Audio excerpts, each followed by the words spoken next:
Hello students, welcome to another video. आज की video में हम लोग डिस्कस करने वाले हैं river of fire by Qurratulain Hyder. Originally ये उर्दू लैंग्वेज में लिखा गया और इसका नाम है आग का दरिया। और ये कुरतुल्लान हैदर का मोस्ट फेमस नावल है। इतना ज़्यादा फेमस है कि इसको ना सिर्फ इंग्लिश में बल्कि इसके अलावा भी बहुत ज़्यादा लैंग्वेजेस में ट्रांसलेट किया गया है। इंग्लिश में कुरतुल्लान हैदर ने खुद ट्रांसलेट किया है, यानी कि इंग्लिश में सेल्फ ट्रांसलेटेड है, जिसकी वजह से इंग्लिश में भी ये बहुत ही ज़्यादा फेमस हुआ। और इस नावल के बारे में, इस वर्क के बारे में कहा जाता है कि ये सेंचुरीज़ को कवर करता है। इसमें मतलब इतने ज़्यादा सालों में किस तरह लाइफ चेंज हुई एशिया में, साउथ एशिया में, स्पेशली सब कॉन्टिनेंट में, क्योंकि ये खुद भी इंडिया से बिलोंग करती थी। तो इनने अपने एरिया की इतने सालों पुरानी लाइफ को एक नावल में, एक वर्क में लिख दिया कि कैसे चीज़ें चेंज हुई और कौन कौन सी चीज़ों को लोग पहले इम्पोर्टेंस देते थे और किस किस को अब इम्पोर्टेंस देते हैं। तो चलो टाइम वेस्ट किए बगैर इसका मैं थोड़ा सा मेन फोकस बता देती हूँ। इस वर्क का मेन फोकस है कल्चर पे, ट्रेडिशन पे, हिस्ट्री पर, सोशल और इकोनॉमिकल कंडीशंस पर और पॉलिटिक्स पर भी। और मेन ये हमें साउथ एशियन सिविलाइजेशन के बारे में बताती है, यहाँ की कॉम्प्लेक्सिटीज़ के बारे में बताती है, यहाँ पे ज़िंदगी कितनी मुश्किल थी और कब कब मुश्किल थी, आसानियाँ कब आई, इस सब के बारे में बताती है। और यहाँ पर एक मेन बात ये भी है कि ये जेंडर रोल्स को चैलेंज करती हैं कि किस तरह जेंडर रोल्स शुरू में थे और अब कैसे हैं। और एक एक चीज़ को बहुत अच्छी तरह वो बता रही हैं, आइडेंटिटी, कॉलोनियलिज़म और किस तरह एवोल्यूशन आया सब कॉन्टिनेंट में, इस सब चीज़ों को ये कवर करती है। ये कंडीशंस ऑफ हिंदुस्तान को कवर करती हैं, उन सब के बारे में बात करती हैं ये। हाँ, और यहाँ पे मैं आपको बताती चलूँ, रिवर ऑफ फायर का जो राइटिंग स्टाइल है, इसको पोइट्री लैंग्वेज में लिखा गया है, यानी कि पोइट्री की तरह इसको लिखा गया है। और इसके अंदर बहुत ही रिच किस्म की इमेजरी और सिंबलिज़म का यूज़ किया गया है। हम शुरू करते हैं इसकी समरी। तो इसको 4 पार्ट्स में डिवाइड किया गया है। फर्स्ट है हमारे पास classical, second medieval, third colonial और फोर्थ है प्री पार्टीशन। अगर हम क्लासिकल पीरियड को देखें तो ये 4 BC से शुरू होता है और इसमें डिफरेंट कैरेक्टर्स हैं। हर एक पीरियड में डिफरेंट कैरेक्टर्स हैं और डिफरेंट चीज़ें बताई गई हैं। तो हमारे पास फर्स्ट कैरेक्टर है यहाँ पे, उसका नाम है गौतम नीलम्बर, जो कि एक बहुत ही बड़े पुजारी का बेटा होता है और इनकी कास्ट भी बहुत हाई होती है। ये एक आश्रम रूटीन को फॉलो करता है, यानी कि ये नॉलेज सीकर है, ये इल्म के हसूल के लिए दर बदर भटकता है, क्योंकि तब स्कूलिंग तो होती नहीं थी। तो काफ़ी टाइम के लिए अपने घर से निकाल दिया जाता है कि जब वो अपनी नॉलेज प्रॉपर तरीके से ले लेगा, इनफ उसके पास नॉलेज हो जाएगी, तभी वो अपने घर वापस आएगा।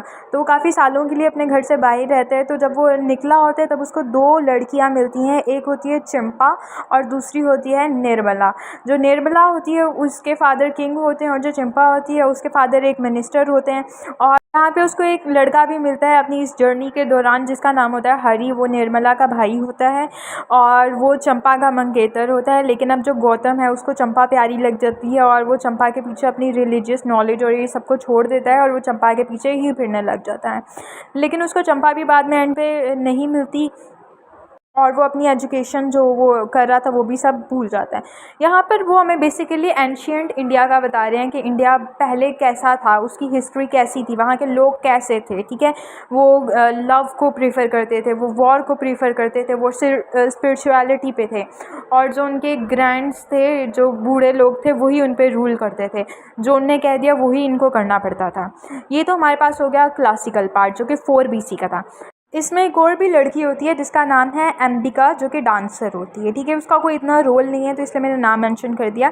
नेक्स्ट अब हम चलते हैं मेडिएवल पीरियड पे, जो कि 13वीं सेंचुरी से लेकर 16वीं सेंचुरी तक चलता है। यहाँ पे हमारे पास पहला कैरेक्टर है अब्दुल मंसूर कमालुद्दीन, जो कि निशानपुर इंडिया से ताल्लुक़ रखते हैं। ये कोई एरिया का नाम था जो कि काफ़ी पुराना था, अभी तो ये नहीं मौजूद होगा वहाँ पर। इनका रिलीजन मुस्लिम था और ये ट्रैवलर थे। इनका एक वर्क है जो कि इन्हें लिखा है, the marvels and the strange tales of Hindustan.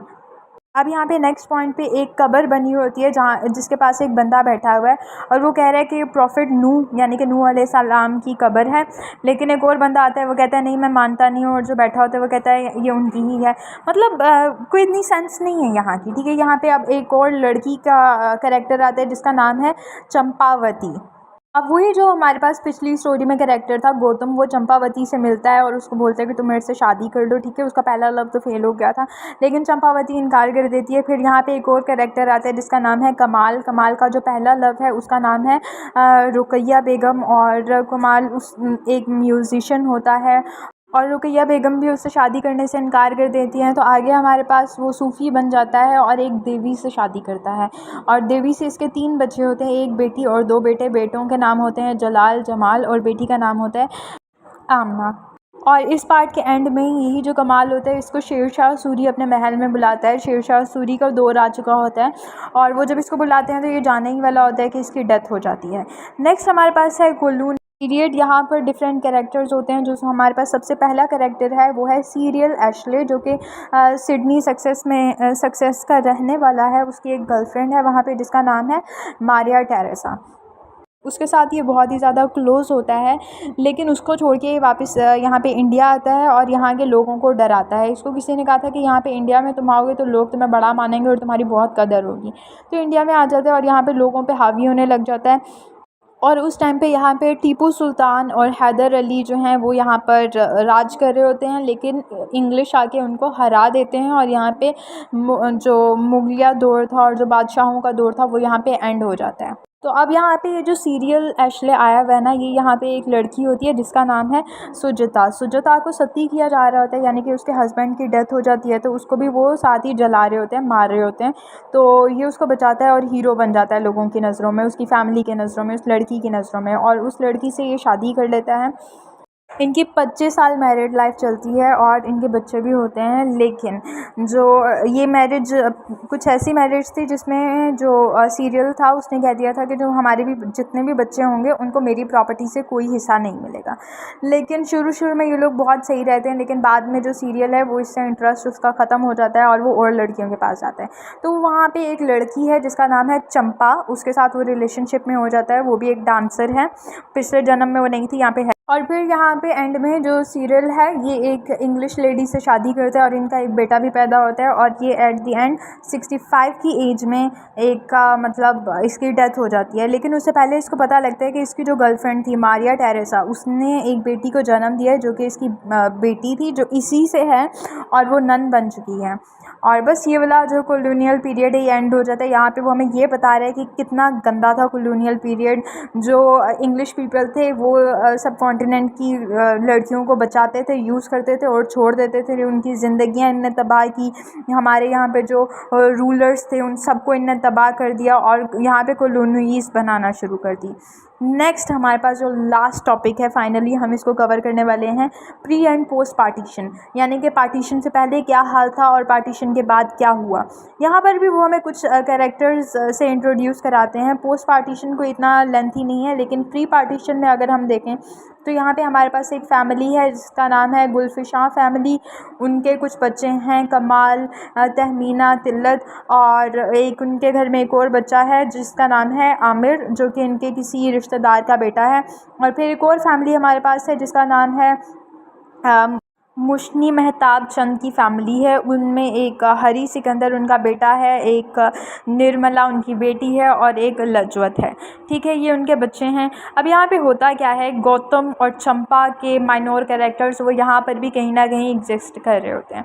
अब ये लोग अपने घरों में रह रहे हैं, बहुत अच्छी लाइफ जीते हैं। वो बताते हैं कि जो तहमीना है वो लॉयर बन गई, इनके बच्चों की कुछ की एंगेजमेंट्स हुई थी, वो बाद में उन्हें तोड़ दी। जैसे निर्मला की मंगनी हुई थी कमाल के साथ, वो भी टूट गई, ठीक है। आमिर जो था वो पसंद करता था लज्जत को, उसने भी छोड़ दिया।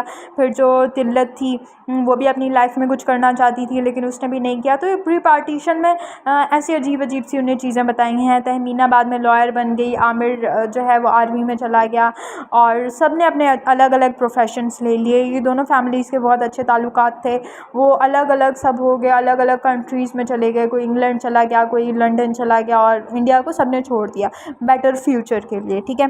तो यहाँ पर ये सब है। और जब ये प्री पार्टीशन में ये था कि ये सब अच्छे से रह रहे हैं, दोनों फैमिलीज़ के बहुत अच्छे ताल्लुक़ हैं। और पोस्ट पार्टीशन में ये था कि जो है ना कि हर किसी ने अपने अलग अलग प्रोफेशन ले लिए और कंट्रीज़ छोड़ के मूव कर गए हैं, और जो इनके पहले रिलेशनशिप्स थे आपस में वो सब ख़त्म हो गए हैं, ठीक है। यानी कि पोस्ट पार्टीशन में ये सब आना था, और मैंने एक साथ ही बोल दिया। पोस्ट पार्टीशन में क्या है कि आमिर पाकिस्तान आ जाता है, हरी इंडिया में रह जाता है, फिर जो चंपा और निर्मला है ये दोनों इंग्लैंड स्कॉलरशिप के लिए मूव कर जाती हैं, फिर जो गौतम है वो अमेरिका चला जाता है। और इसी के साथ ये सब जो भी है pre post partition of Pakistan, ये सब पाकिस्तान एंड इंडिया सब कॉन्टिनेंट की ये सब एंड हो जाता है। और होप सो आप लोगों का ये वाला वर्क आग का दरिया, रिवर ऑफ फायर कवर हो गया होगा। इसमें क्या कुछ उन्होंने बताया है, हर चीज़ मैंने बहुत अच्छे से कवर किया है। चैनल को सब्सक्राइब करें, वीडियो को लाजमी लाइक करना, ठीक है। और अगर किसी भी टॉपिक पर आपको वीडियो चाहिए तो आप मुझे कमेंट कर दो, और मिलते हैं नेक्स्ट वीडियो में। Thank you so much for watching this video, thank you so much. Channel को सब्सक्राइब कर दो सबके सब। Bye bye.